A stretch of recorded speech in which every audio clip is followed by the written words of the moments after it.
Olá, boa noite para você que está aqui na segunda aula da nossa semana de transtorno de humor para psicólogos.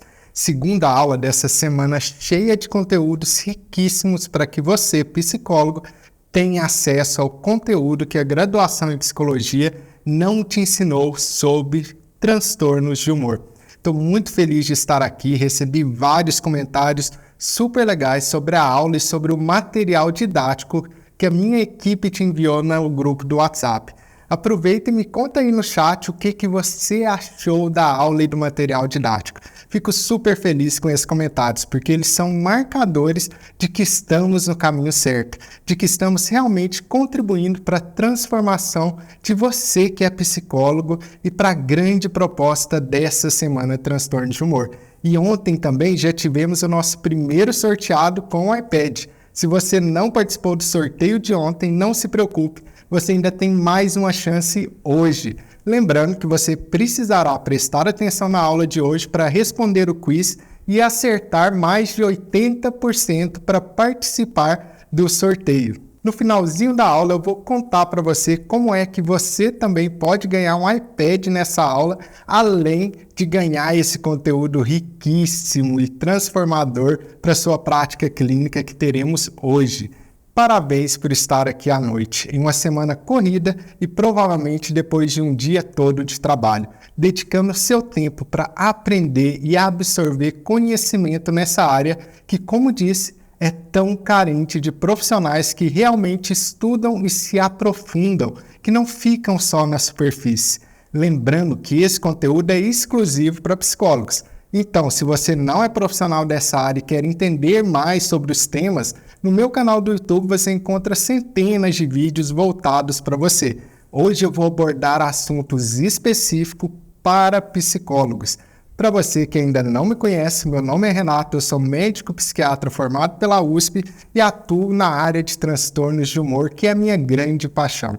Essa semana foi criada para apresentar todo um conhecimento que deveria ter sido passado na graduação em psicologia, mas infelizmente não foi. Imagine que os transtornos de humor são como um iceberg. O conhecimento que a graduação te deu foi só a pontinha daquele iceberg enorme. E o que começamos a fazer aqui é aprofundar e olhar toda a dimensão abaixo da superfície. Não conhecer a profundidade desse iceberg, como já conversamos na aula anterior, gera profissionais inseguros, sem confiança para diagnosticar e tratar transtornos de humor. Se você quer entender esse cenário um pouco mais de perto comigo, vou te passar um número que provavelmente vai te surpreender.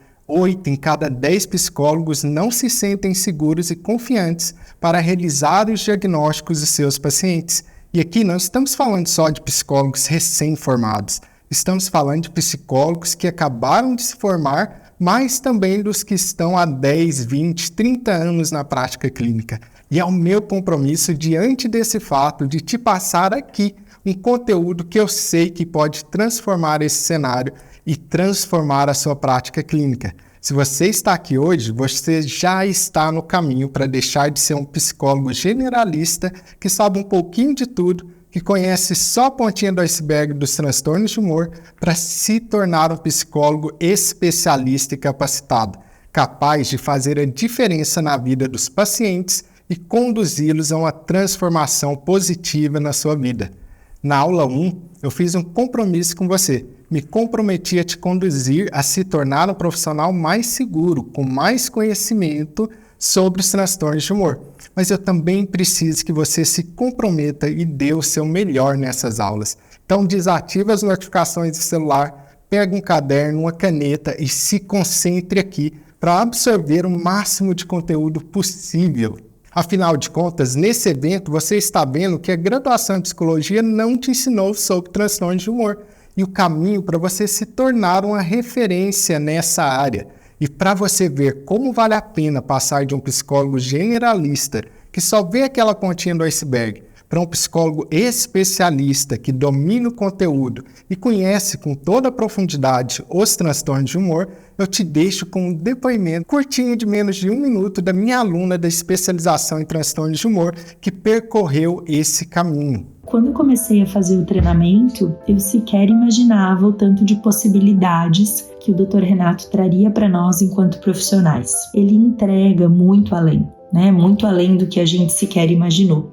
Essa experiência tem sido fantástica, abriu muito a minha mentalidade e o principal aprendizado e que tem sido fantástico na minha prática clínica é justamente conhecer com profundidade, especialmente em relação ao transtorno bipolar, quanto se tornou fácil identificar um paciente do transtorno afetivo bipolar, quantos caminhos ele cortou pra gente, trazendo a sua experiência, a sua prática clínica, os anos de estudo e, sem dúvida alguma, tem sido incrível na minha prática clínica. Ele compartilha e ele quer também que a gente, enquanto profissional, cresça, evolua. Ele conseguiu integrar as necessidades de todo mundo e, de alguma forma, colocar o grupo para caminhar junto. Se você é profissional da psicologia, não perca a oportunidade de caminhar ao lado de um profissional tão diferenciado e competente e principalmente comprometido com aquilo que ele se propõe a fazer. Isso tem impactado muito na minha carreira, me trouxe muito mais segurança na minha prática clínica, me trouxe muito mais motivação para querer crescer, para alcançar mais pessoas, ajudar mais pessoas, também desmistificar muita coisa sobre essa ideia do diagnóstico, de como a gente pode contribuir com a vida do paciente e tornar essa experiência que muitas vezes é extremamente aversiva, que é você receber um diagnóstico, em algo que traga muito benefício para a vida da pessoa.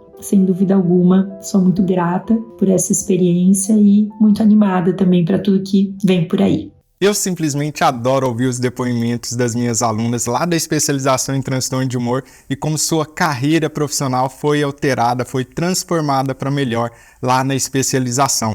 Como eu te disse, aqui nessas 3 aulas você vai aprender o que a graduação da psicologia não te ensinou sobre transtorno de humor e o passo a passo, o caminho para se transformar uma psicóloga especialista em transtornos de humor.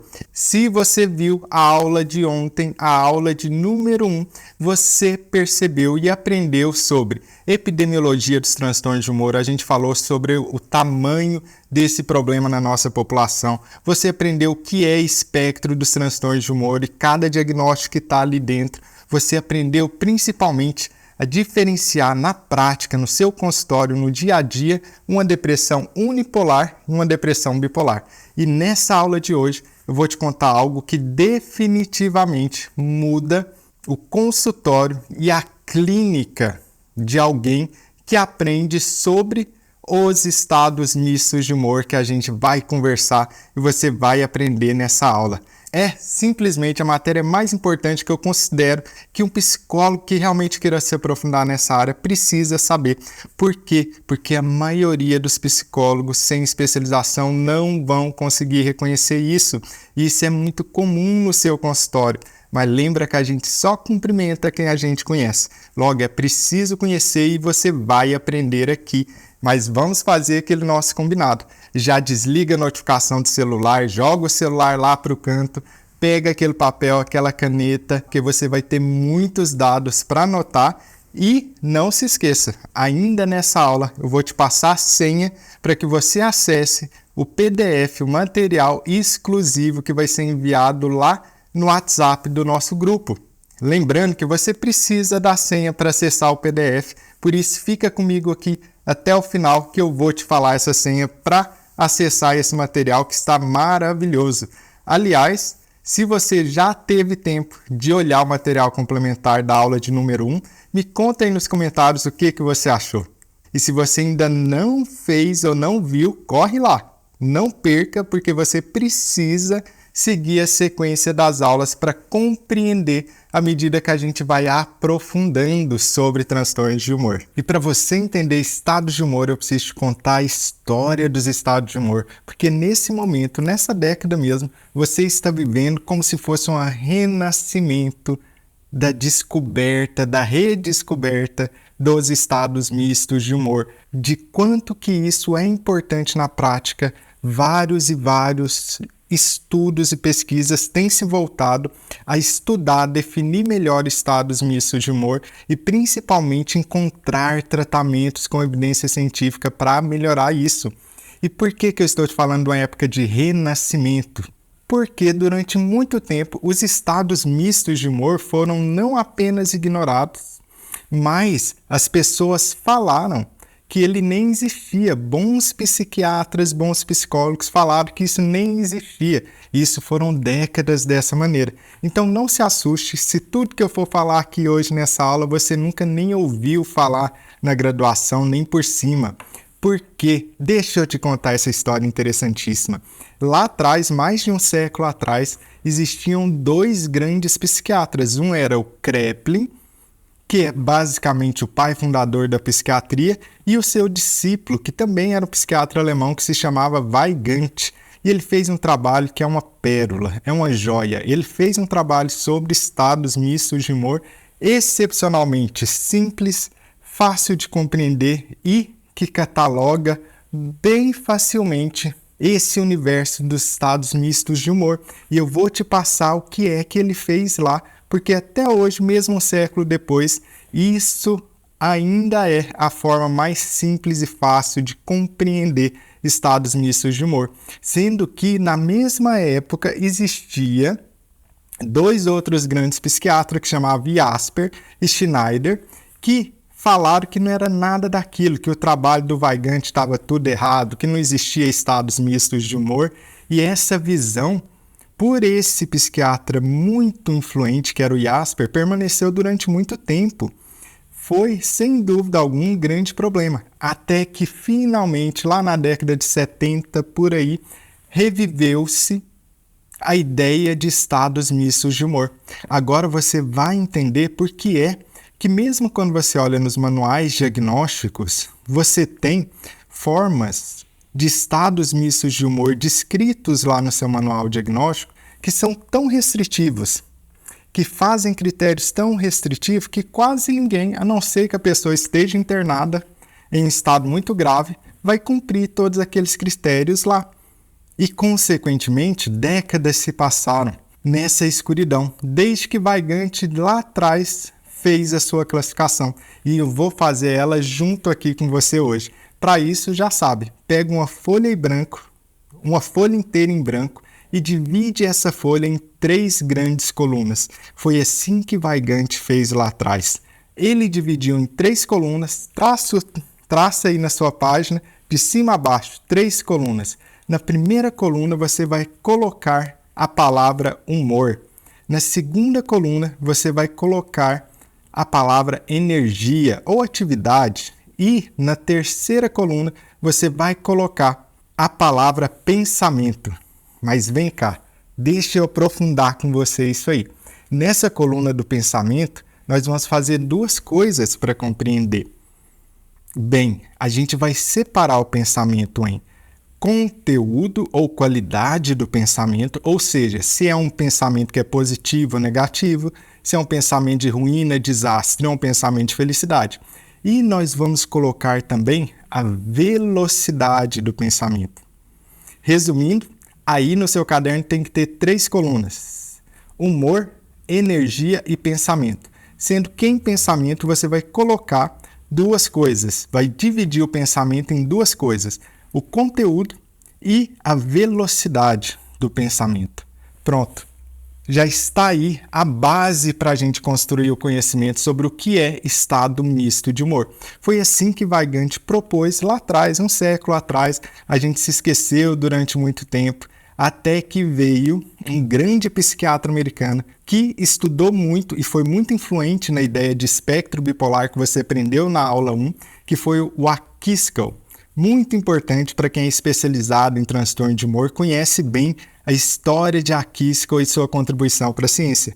Ele reviveu toda essa questão dos estados mistos e até mesmo acrescentou novas ideias sobre estados mistos. E sabe o que é que essas pessoas que descreveram estados mistos para a gente tinham em comum? Ao invés de partir da teoria para a prática, todos esses psiquiatras partiram da observação na prática dos seus consultórios e criaram uma teoria. É diferente, porque para qualquer pessoa que vai lidar diariamente com alguém com transtorno bipolar, que cuida, que é especializado nisso, vai ver que estados mistos de humor são extremamente comuns. Alguns dizem que estados mistos de humor são até mais comuns do que estados puros de humor. Interessante isso, né? Sendo que aqui eu já quero te dar uma dica também. Anota isso aí no seu caderno. Estados mistos de humor também são mais comuns em mulheres do que em homens. Interessante essa informação também. Faz uma ponte com a nossa aula 1, onde que você aprendeu que também na depressão unipolar a frequência, a incidência de episódios depressivos são maiores em mulheres do que em homens. Estados mistos também acontece dessa maneira. E olha que sacada genial que Weigand teve. Ele dividiu aí em 3 colunas e agora a gente vai ver estado de humor misto por estado de humor mistos. Vamos aprofundar utilizando essa formulazinha, por assim dizer, que o Weigand deixou para a gente há mais de um século. Veja bem, eu quero agora desenhar com você um episódio de depressão pura. Se eu estou falando que essa é uma depressão pura, lá na coluna de humor você vai colocar para baixo. A pessoa está com humor para baixo, ela está triste, ela perdeu interesse, ela perdeu o prazer nas coisas, ela está triste, pode ter choro fácil. Na coluna da energia você vai colocar para baixo uma seta. Essa pessoa também está sem energia, lentificada. Tanto energia mental quanto energia física está lentificada. E na coluna do pensamento, lembra que a gente dividiu em 2, você vai anotar que o conteúdo de pensamento dessa pessoa em depressão pura está para baixo, negativo. Inclusive, um dos grandes sintomas nucleares de um episódio depressivo é a ruminação de pensamentos negativos, onde que a terapia com um psicólogo especializado tem um papel especial e fundamental para aliviar esse, que é um dos grandes sintomas nucleares da depressão, que tem muito a ver, e isso tem uma aula completa lá na especialização em transtorno de humor, com a dificuldade em desligar uma rede neural padrão no cérebro da pessoa que tem com depressão. Mas todas essas questões neurobiológicas a gente vê lá em detalhes dentro da especialização em transtorno de humor. E a velocidade do pensamento dessa pessoa em depressão pura também está para baixo. Pronto, agora você compreendeu o significado de um episódio puro. Tudo está para baixo na depressão pura. Vamos agora ver uma mania mais pura também? Olha só, como está o humor da pessoa? Está para cima. Isso quer dizer que o humor dessa pessoa está eufórico, expansivo, muito para cima, excesso de positividade, a ponto de até mesmo tomar várias atitudes que podem ser inconsequentes, impossíveis e se colocar em risco. É uma das questões que acontece na mania. Como está a energia da pessoa na mania pura? A energia está para cima, acelerado, dorme pouco.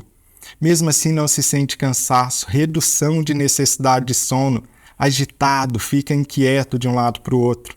Energia alta. E como está o pensamento dessa pessoa? O conteúdo está para cima também. Um conteúdo que pode tudo, até grandioso, senso de razão aumentado. Anota, inclusive, esse sintoma, porque é muito importante você identificar nos seus pacientes.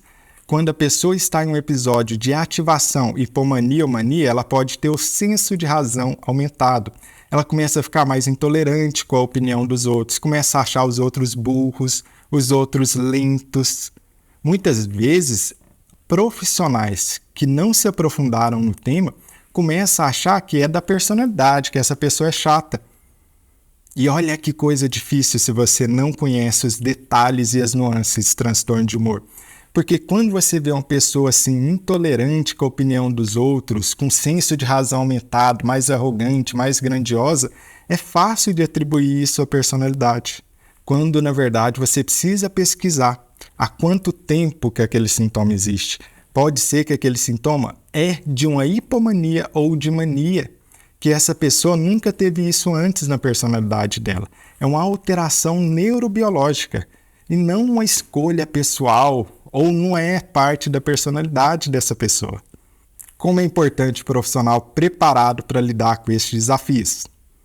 E a velocidade do pensamento da pessoa em mania pura também está aceleradíssimo, a ponto de ter algo que a gente chama de fuga de ideias. Uma ideia que vai arborizando, passa de uma ideia para outra sem concluir o raciocínio, de tão acelerado que está o pensamento.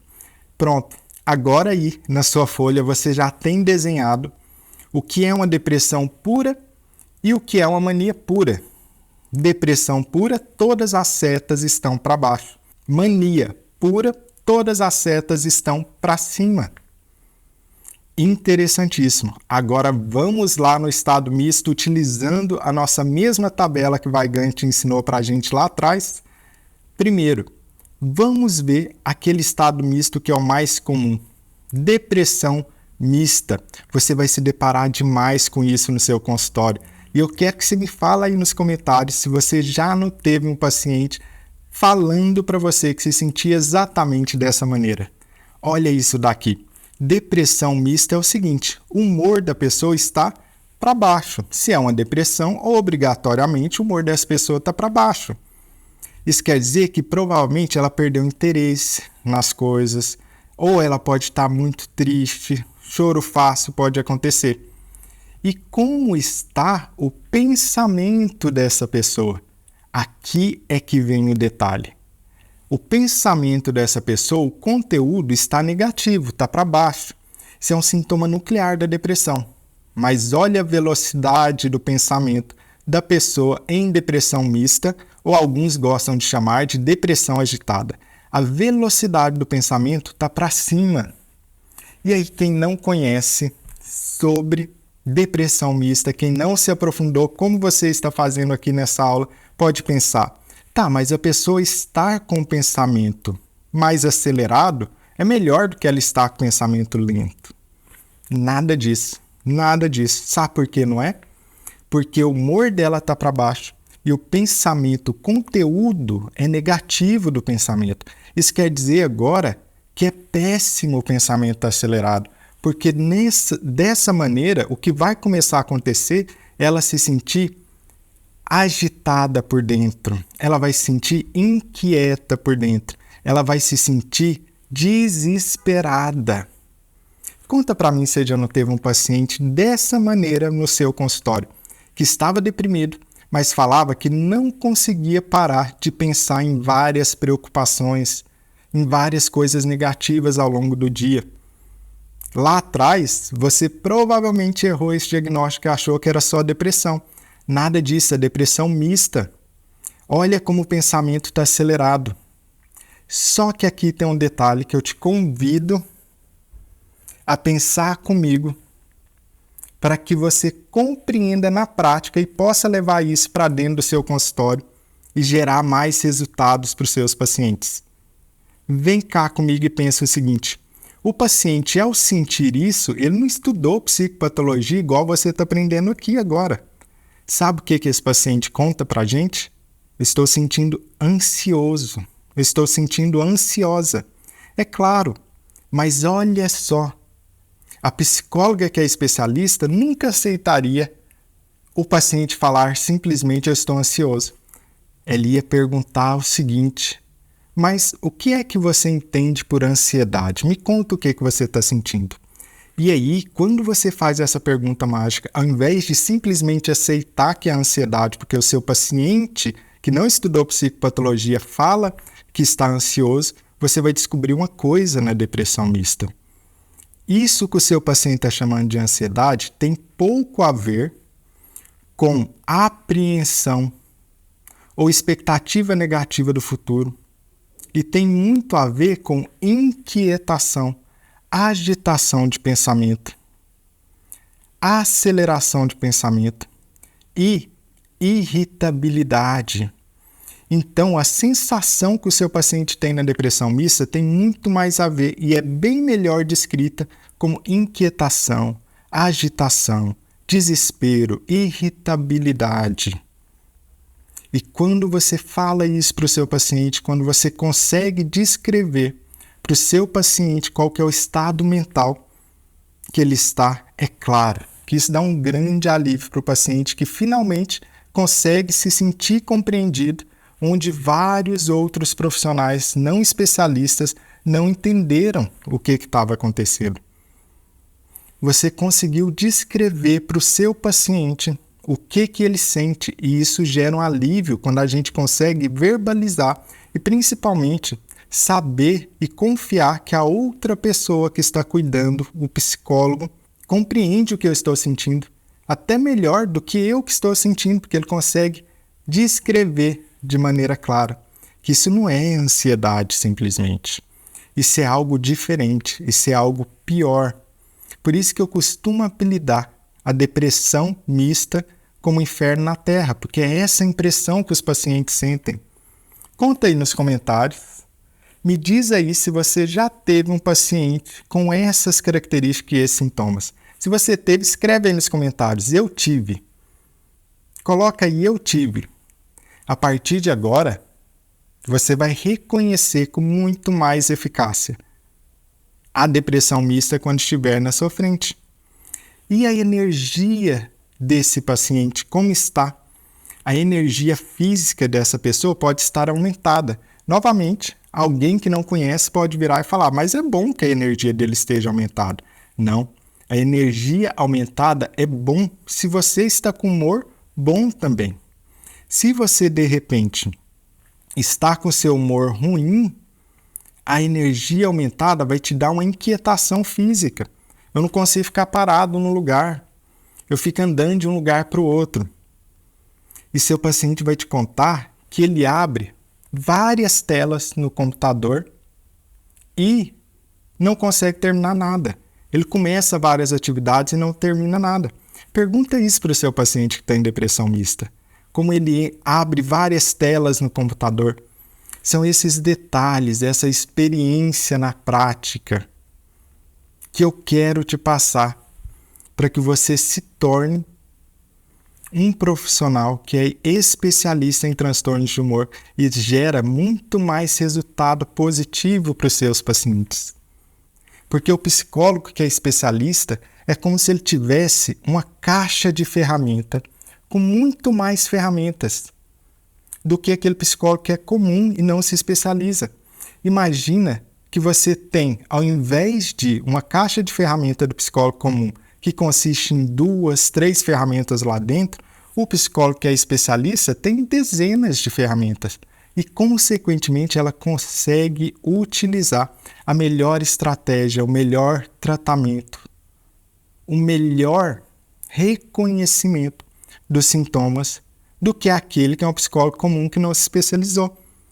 E hoje você está adquirindo uma dessas ferramentas ao compreender melhor sobre estados mistos de humor e vai passar a reconhecer melhor o diagnóstico quando seu paciente estiver na sua frente. Então, depressão mista ou agitada, coluna do humor seta para baixo, energia seta para cima, inquietação física, pensamento, conteúdo seta para baixo, velocidade do pensamento seta para cima. E eu quero te dizer algo mais sobre a depressão mista. Estados mistos não são apenas mais um estado de humor que o paciente bipolar passa na vida.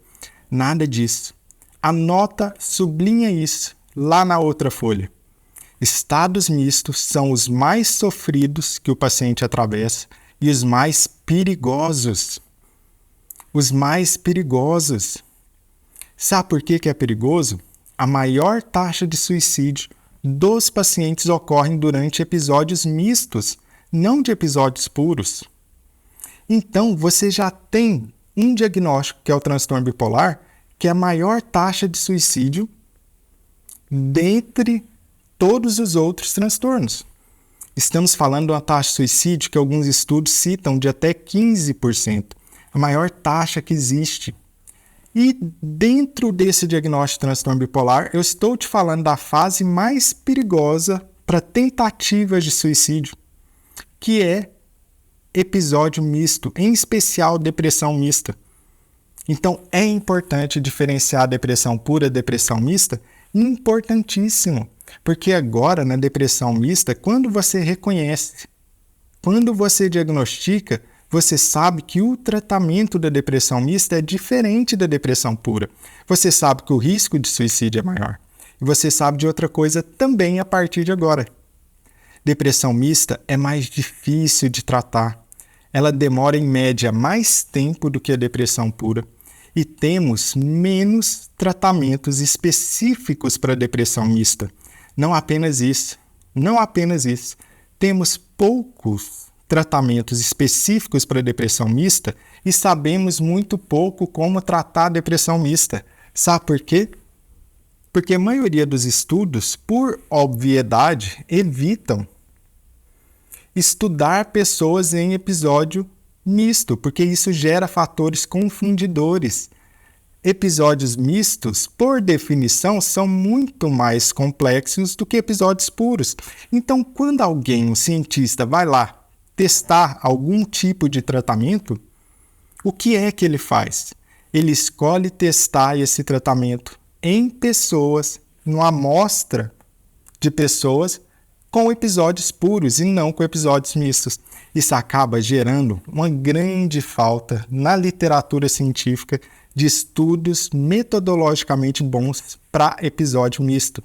Porém, felizmente, nos últimos anos, tivemos pela primeira vez uma força-tarefa da Associação Canadense CAMAT, que, para quem ainda não conhece, é quem produz as diretrizes de tratamento do CAMAT, juntamente com a ISBD, que é a Associação Internacional de Transtorno Bipolar, que guia das diretrizes dos tratamentos no transtorno bipolar.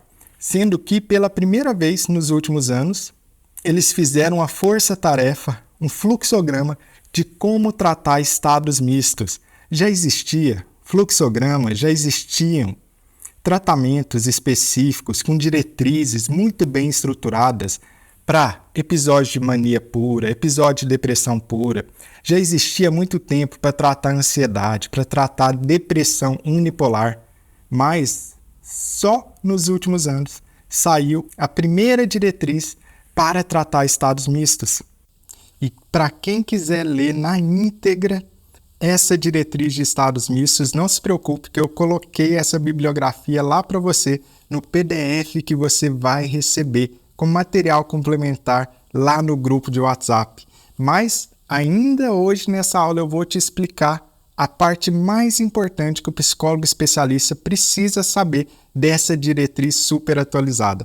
Porque se tem algo que eu faço questão, e eu sempre digo isso para os meus alunos da especialização em transtorno de humor, é ensinar baseado em evidência científica e principalmente com as evidências científicas mais atuais que nós temos. É por isso que estamos conversando aqui sobre estados mistos. Além da sua importância prática no seu consultório, isso é um renascimento, é um interesse muito grande da comunidade científica em aprender mais e descobrir mais sobre isso.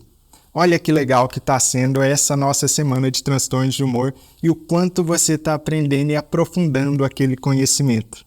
E vamos lá continuar na nossa tabela compreendendo os diversos estados mistos de humor, porque agora falta ainda a gente destrinchar, esclarecer a mania mista. Vamos de novo no nosso recurso que Weigand nos deu. Vamos lá naquela folha com as 3 colunas e vamos começar a colocar as setas para entender como é que está o estado mental do seu paciente em mania mista. Primeiro, o humor dessa pessoa está disfórico, irritado. Olha como isso é diferente daquilo que você tinha visto lá na mania pura, onde que eu te disse que o humor da pessoa estava para cima, o humor dessa pessoa estava expansiva, eufórica, excessivamente positiva. Aqui na mania mista, não. Aqui na mania mista, o que está predominando é irritabilidade. E essa irritabilidade pode ser tão forte a ponto de chegar a ter hostilidade ou agressividade consigo mesmo ou com outros. E deixa eu te contar um segredo. que muita gente não sabe ou não conhece. Mania mista é muito mais comum do que a mania pura quando você vai olhar ao longo da vida da pessoa. Deixa eu te explicar por quê. A maioria dos seus pacientes que fizerem um episódio de mania vão contar para você a seguinte questão. Poucos dirão que teve uma mania pura, ficou eufórico, feliz, excessivamente expansivo. Muitos dirão para você que começaram a se sentir dessa maneira eufórico, positivo para cima, mas logo depois de algum tempo começaram a ficar extremamente irritados, impacientes, intolerantes. E muitos outros contarão para você que já começaram em uma fase na qual estavam intensamente irritados, nunca nem passaram pela fase eufórica expansiva. Olha como isso é totalmente o contrário do que se ensina por aí na faculdade, nas graduações, de maneira muito rasa e superficial. Na verdade, o que predomina na mania, na maior parte das vezes, é a irritabilidade. Mesmo quando começa eufórico e expansivo, tende a ir para a irritabilidade depois de algum tempo. Então, deixa eu te dar mais uma ferramenta clínica para você utilizar no seu consultório. Quando você estiver pesquisando por uma fase na vida do seu paciente de ativação, como hipomania ou mania, não fique buscando assim, igual muita gente ensina, igual muita gente aprende na faculdade. Você teve um período que você ficou muito alegre, muito feliz, sabe o que ele vai te falar? Não, nunca tive isso não. Ao invés de perguntar dessa maneira, que seria o que um psicólogo comum, que não se especializou, perguntaria, busca da seguinte maneira essa fase ativada. Busca assim. Teve um período na sua vida onde você estava muito irritado, muito intolerante. Teve um período na sua vida que você não estava aceitando a opinião dos outros. Estava muito mais impaciente do que normalmente você é. Logo, você vai perceber que você estará reconhecendo e diagnosticando corretamente o seu paciente, consequentemente gerando resultados positivos para o seu paciente. E, obviamente, essa que é uma das grandes vantagens do psicólogo especialista. Ele consegue gerar resultado, ele consegue reconhecer onde outros psicólogos comuns ficam perdidos, não reconhecem, deixam passar, não geram resultados verdadeiramente positivos para os seus pacientes. Lembra do que eu te disse? A gente só cumprimenta quem a gente conhece. E claramente um psicólogo que se dedica a se especializar, ele passa a reconhecer muito mais e passa a tratar de maneira mais eficaz o seu paciente, gerando mais resultado para aquela vida e para a vida dos familiares dessa pessoa. Porque, como você bem sabe, transtorno bipolar não é só a pessoa que sofre, mas os familiares que estão em volta também sofrem, principalmente pela característica de ter fases ativadas, como hipomania e mania, durante a vida do seu paciente, o que vai levar, muitas vezes, a um baixo reconhecimento por parte do paciente de que ele está nessa fase, ou seja, um baixo insight. Quando o paciente está em hipomania, via de regra, na maioria das vezes, ele não reconhece que está em hipomania. Quem reconhece é o companheiro, é a companheira, é a mãe, é o filho, é quem convive próximo a essa pessoa, é que reconhece que ele está no episódio de hipomania. Ele muitas vezes não reconhece. Mas é claro, o psicólogo especialista tem estratégias, tem ferramentas para ajudar o paciente a passar a reconhecer precocemente os sintomas ligados à hipomania e, consequentemente, prevenir novas crises. E se estamos vendo a mania mista, a gente precisa falar também da energia dessa pessoa. Lembra que agora estamos falando de um humor disfórico, irritado, ou até mesmo um humor onde que pode acontecer muitos pensamentos suicidas por impulsividade, porque a energia na mania seta para cima. Na energia você vai colocar a seta para cima. Por que a seta para cima? Essa pessoa agora está com energia lá em cima, provavelmente com redução de necessidade de sono e Quando você junta energia para cima, ao lado de um humor que está irritado, disfórico, agressivo, o que é que você tem? Uma combinação explosiva de impulsividade. Agora o seu paciente está irritado e tem energia para agir, atuar em cima daquela irritabilidade intensa dele. E os pensamentos, como estão? Os pensamentos também estão acelerados, seta para cima. Esses pensamentos estão extremamente acelerados. Apesar dos pensamentos estarem acelerados, o conteúdo, muitas vezes, desse pensamento agora não é mais positivo. O conteúdo desse pensamento na mania pode ser, sim, negativo. E é aí que vem o grande risco de suicídio no paciente em episódio misto, como, por exemplo, na mania mista, porque ele está se sentindo irritado, ele tem energia para atuar, para agir em cima daqueles pensamentos negativos, destrutivos e muitas vezes pensamentos suicidas impulsivos. Veja como é importante você reconhecer essa fase. E sabe por que os estados mistos de humor tomaram uma importância muito, muito grande nas últimas décadas? Você vai aprender agora e anota aí na outra página, porque isso é muito importante. Quando o Weigand descreveu isso para a gente, lembra que era uma época pré-farmacológica. Não existiam remédios naquela época, pelo menos não esses medicamentos psicotrópicos como a gente conhece hoje. Para você ter ideia, o primeiro medicamento psicotrópico claramente assim para transtorno bipolar que se mostrou eficaz foi em 1949, que foi o lítio, estudado por um psiquiatra australiano que se chama John Cadet. Uma história interessantíssima, mas foi 1949. Só que se você for seguindo nessa história, começa a acontecer algo lá na década de 1980. Sabe o que começa a acontecer? Popularização de uso de antidepressivos. Porque antes só existiam os antidepressivos tricíclicos, antigos, que causavam muitos efeitos colaterais. Então eles eram reservados apenas para depressões muito graves. Já depois do advento de 1990, final ali de 1980, surgiu o Prozac, que é a fluoxetina. As pessoas passaram a utilizar muito mais pela evolução dos antidepressivos e, consequentemente, redução dos efeitos colaterais quando comparado com os antidepressivos antigos. Então, você teve uma explosão de prescrição dos medicamentos chamados antidepressivos de 1990 para cá. É um problema dos últimos 30 anos.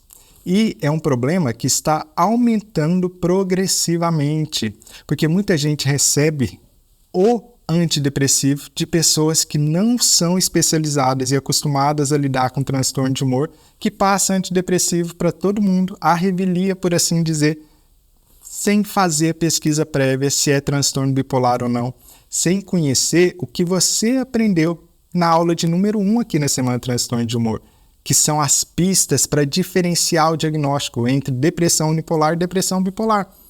E com esse aumento da prescrição de antidepressivo, o que é que isso tem a ver com estado misto?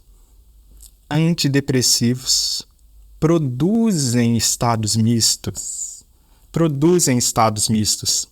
Veja bem, pensa como se fosse assim. O paciente com transtorno bipolar está deprimido. E aí, coloca-se antidepressivo para ele.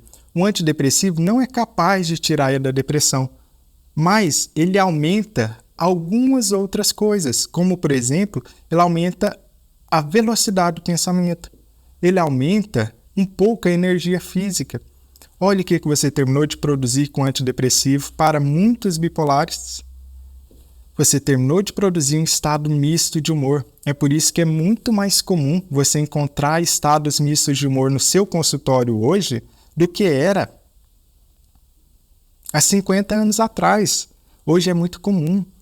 Muita prescrição de antidepressivo feita de maneira equivocada pode levar a estados mistos de humor. E aqui eu já quero fazer um gancho com você lá com a diretriz do CAMAT para tratamento de estados mistos de humor. Sabe o que vem ali, naquele primeiro lugar do fluxograma? Avaliar se o paciente está utilizando antidepressivos ou psicoestimulantes e considerar a retirada dos mesmos. Olha que interessante. Você, como psicólogo especialista, pode conseguir, e muitas das minhas alunas lá na especialização transtorno de humor fazem isso, que é escrever um relatório com as suas impressões diagnósticas, escrever um relatório detalhado para se comunicar com o médico psiquiatra daquele paciente, que às vezes não terá a mesma visão mais clara que você tem e mais aprofundada.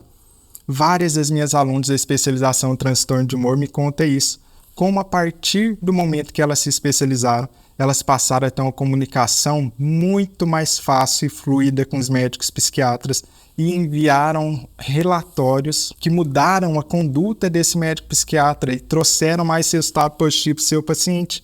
E mais do que isso, é claro que quando o médico recebe um relatório como esse que ajuda na conduta clínica, isso cria um vínculo e uma confiança de que aquele psicólogo, ele sim está sabendo o que está fazendo. Ele sim é especializado e eu posso confiar. Acaba aumentando, como é justo de acontecer mesmo, o número de indicação para o psicólogo especialista. Uma área muito carente de bons profissionais capacitados hoje e com a alta demanda no Brasil. E quero te dar mais um conhecimento importantíssimo para que você ajude o seu paciente em estados mistos de humor. Veja bem, se você for pensar sobre como o paciente está sentindo nesse estado misto de humor, um intenso desespero, impulsividade, é natural que você possa imaginar também que esse paciente, justamente por conta da impulsividade ou desespero, vai procurar de alguma maneira tentar aliviar essa intensa inquietação. E isso realmente acontece. Como e de que maneira? Principalmente de duas maneiras que eu quero que a partir de hoje você preste mais atenção no seu consultório a esse detalhe. Abuso de álcool e abuso de calmantes, daqueles medicamentos que fazem parte de uma família chamada benzodiazepínicos, como por exemplo clonazepam, alprazolam, lorazepam, que são medicamentos tarja preta. Não é à toa que pacientes com episódios de humor mistos tendem a fazer um abuso muito maior tanto do álcool quanto de calmantes.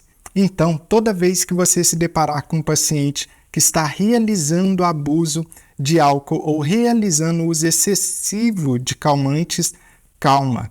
Não saia aí já dando diagnóstico de dependência ao álcool, dependência a calmantes. Não é bem assim.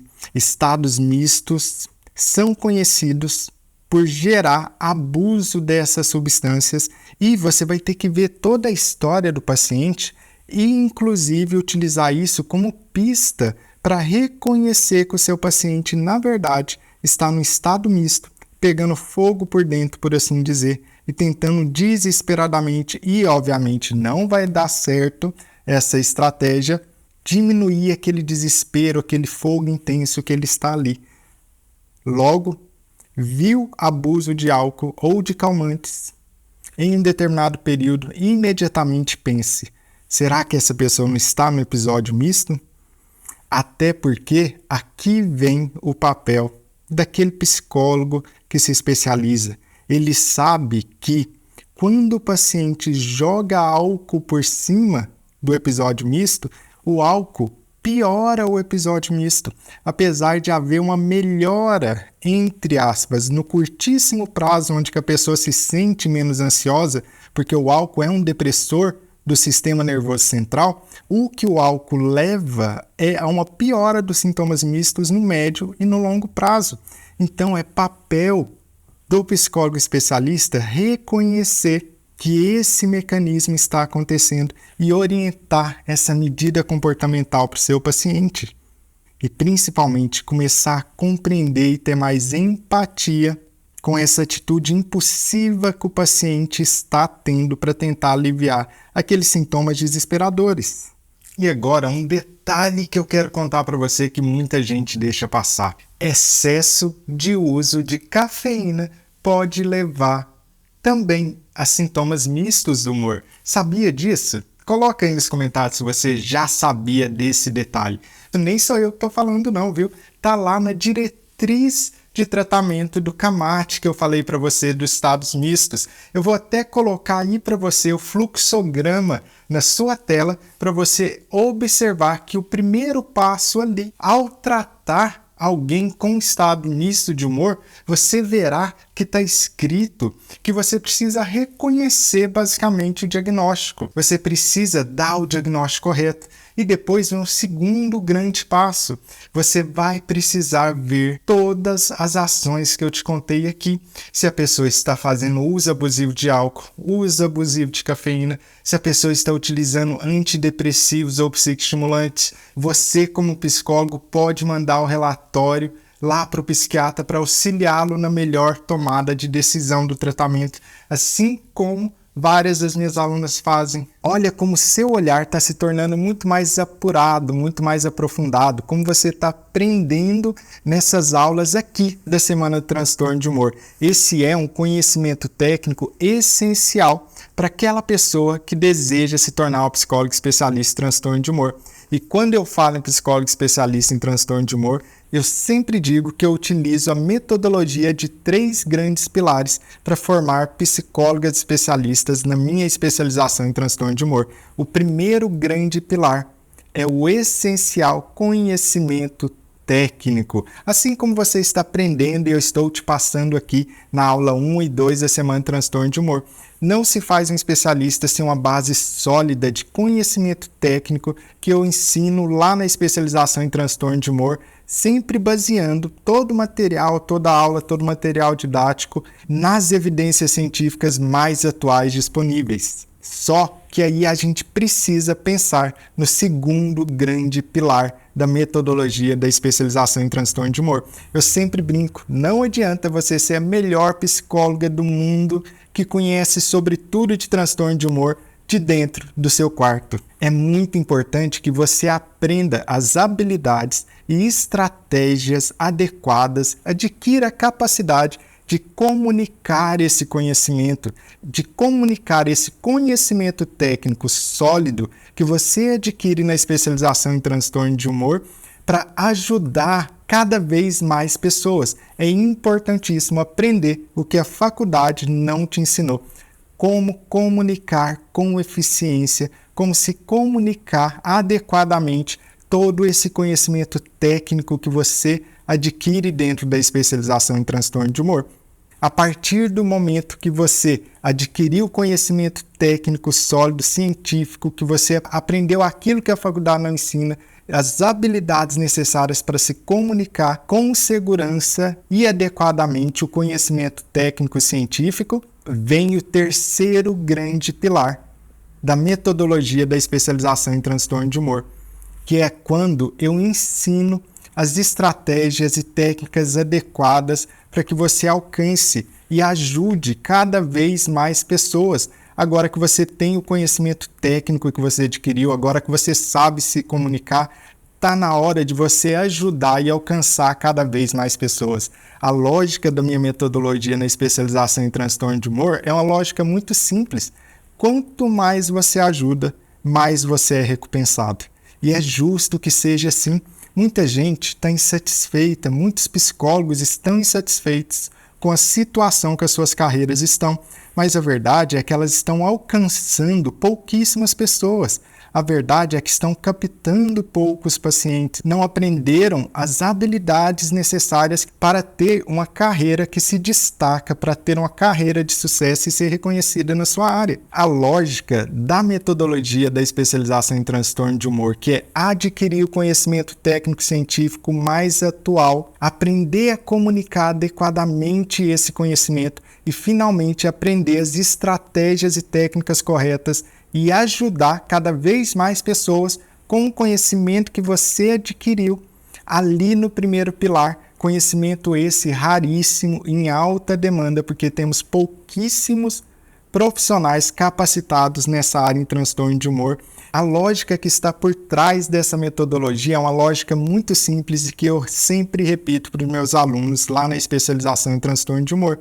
quanto mais você ajuda, mais você recebe em troca. É simples, quanto mais pessoas você alcança com esse conhecimento técnico que você adquiriu no primeiro pilar, com a sua capacidade de comunicação que você aprendeu na especialização em transtorno de humor e finalmente com as estratégias adequadas para alcançar e ajudar mais pessoas, é natural que quanto mais pessoas você ajuda, quanto mais vidas você impacta positivamente, mais você recebe em troca. E é justo que seja dessa maneira. Eu vejo muitos psicólogos que estão frustrados com as suas carreiras, tudo isso porque ainda não tiveram a oportunidade ou não sabem que a lógica é: à medida que você vai gerando mais valor para as pessoas, à medida que você vai impactando mais positivamente um número maior de pessoas, isso vai gerando resultados positivos de volta para você construir uma carreira que se destaca, uma carreira de sucesso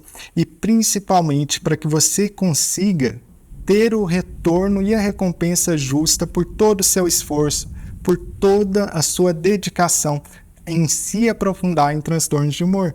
Na especialização em transtorno de humor, eu ensino todas essas habilidades que não são passadas na faculdade para que você construa uma carreira fora da média e se torne uma psicóloga especialista reconhecida e referência na sua área. E nada mais natural quando você decide se especializar e se transformar em uma psicóloga especialista em transtorno de humor, que você receba a recompensa e a remuneração que você considera que é justa pelo seu trabalho.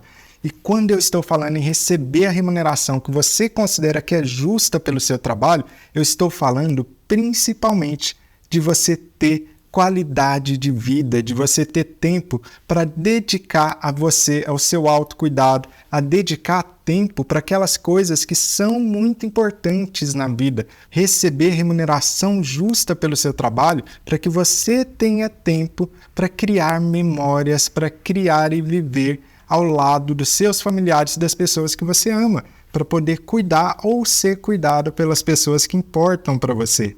Porque quando você não trabalha longas e exaustivas horas, frustrado com seu trabalho, achando que é injusto aquilo que você recebe, quando você tem a remuneração justa, quando você é reconhecida e valorizada pelo trabalho que você faz, obviamente, você, como psicólogo especialista, está muito mais satisfeito e feliz na sua vida.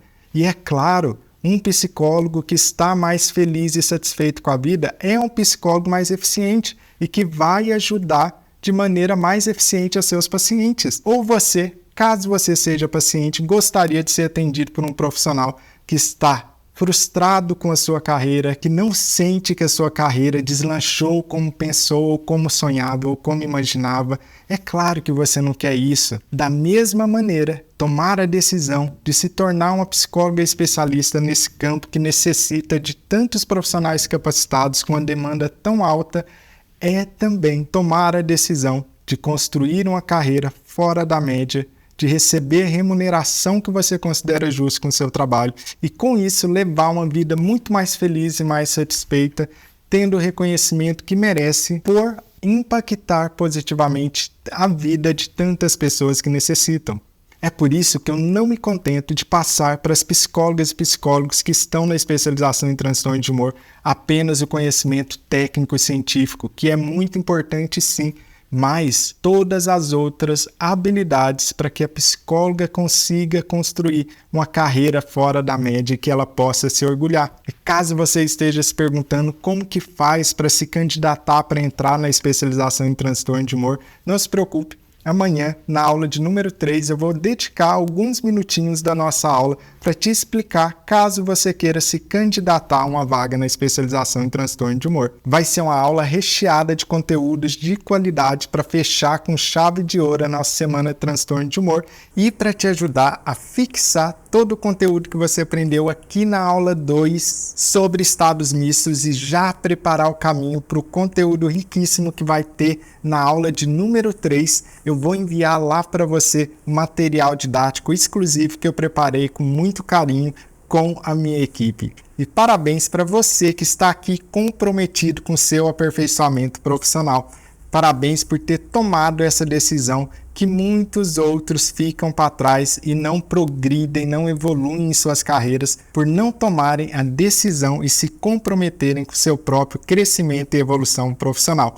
Dá uma olhada aí no vídeo da Gabriele, aluna da especialização em transtorno de humor, e como foi a história dela ao se comprometer e tomar a decisão de se transformar em uma psicóloga especialista. Fiz a especialização em transtornos de humor, então eu sou especialista e trabalho com a demanda de bipolaridade na mulher. E a especialização foi um divisor de águas na minha vida, não apenas pela parte de diagnóstico clínico, trabalhando com os pacientes, mas também uma questão clínica do consultório, de organização do consultório, das demandas clínicas. A partir da especialização, muitas coisas aconteceram e a gente conseguiu ter uma visão sobre o transtorno bipolar de uma forma única e específica, o que facilitou muito, tanto na hora dos diagnósticos quanto de tratamentos. A especialização foi, sem dúvida alguma, essencial na minha vida, e a partir da especialização os pacientes começaram a apresentarem muitas evoluções, muitos avanços, o que para nós é muito gratificante. Então, fazer parte da especialização, além de ser um sonho, foi algo que transformou a minha vida, transformou a minha clínica, e eu sou muito grata pelo Dr. Renato, pela especialização, por todo o conhecimento que é passado, e hoje eu tenho certeza que a psicóloga clínica que entrou no início da especialização, sem dúvida alguma, hoje sai com uma bagagem, com uma carreira totalmente diferente, e eu sou muito grata por isso. E agora chegou a hora de passar a senha do material de hoje,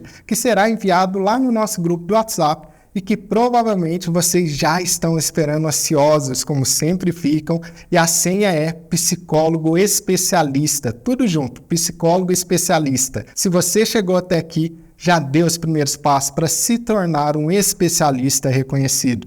Daqui em diante, a sua jornada irá ficar cada vez mais aprofundada nesse conhecimento. Se você tem o desejo em participar da especialização e conquistar esses resultados incríveis, como das alunas que você viu aqui, não deixe de acompanhar a aula amanhã. Além de mais uma aula com um tema fundamental para o psicólogo que quer aprofundar o seu conhecimento, eu vou tirar uns minutinhos para explicar exatamente como você pode fazer parte da especialização e adquirir segurança e expertise para tratar transtornos de humor, sendo um psicólogo reconhecida nessa área. Mas, por enquanto, não se preocupe com isso. Foque nos conteúdos dessa semana de aulas e aproveite o que estou compartilhando com você aqui. E se você já está animada para o sorteio do iPad, vou te explicar como estão funcionando esses sorteios. Ontem já tivemos o nosso primeiro sorteado e teremos um sorteio por aula, ou seja, mais um hoje e mais um amanhã. Após cada aula à noite, enviamos um link com um quiz com o conteúdo daquela aula no grupo de WhatsApp. Vocês vão poder preencher o quiz até 11 horas do dia seguinte. Amanhã, durante o dia, entrarei em uma live no meu Instagram e farei ao vivo o sorteio com aqueles que acertaram mais de 80% do quiz. E aí, se você ganhar, é só esperar que o iPad chegará na sua casa. Agora fique com mais um trecho curtinho desse depoimento emocionante da minha aluna da especialização. Espero que a sua história seja transformada e que você se inspire nesse exemplo maravilhoso. Sou Gabriele Almeida, psicóloga e faço parte do treinamento profissional de Dr. Renato. Quero compartilhar com vocês a minha transformação, mudança. Eu costumo dizer o seguinte, que existe uma Gabriele antes e depois do treinamento profissional. Tudo começou a se transformar quando houve a minha mudança de mentalidade em diversos contextos, posturas, comportamentos, forma de pensar, de agir, de se expor. Com o treinamento profissional, eu consegui superar o medo de exposição nas redes sociais. Antes, eu tinha uma ansiedade social que eu não conseguia me expor. Quando eu tinha a primeira oportunidade de me esquivar, de me expor, eu me esquivava. E no treinamento profissional, eu comecei a criar conteúdos para o Instagram. E nisso eu fui me expondo de forma gradativa e consegui gravar vídeos e até realizar lives. E com essa exposição, eu consegui captar pacientes. E sem dúvidas, o mais importante foi que eu consegui gerar valor para essas pessoas, ajudar a essas pessoas. E sem dúvida, esse ambiente do treinamento profissional, com a motivação, de Dr. Renato e principalmente do grupo, dos psicólogos que fazem parte do treinamento profissional, me ajudou a ter essa transformação e essa superação da ansiedade social. Além disso, o treinamento profissional me proporcionou acesso a conteúdos, a conhecimentos que eu não tive na graduação e certamente fez toda a diferença para a minha prática clínica. E como eu falei lá no início do vídeo, que existe uma Gabriele antes e depois do treinamento profissional.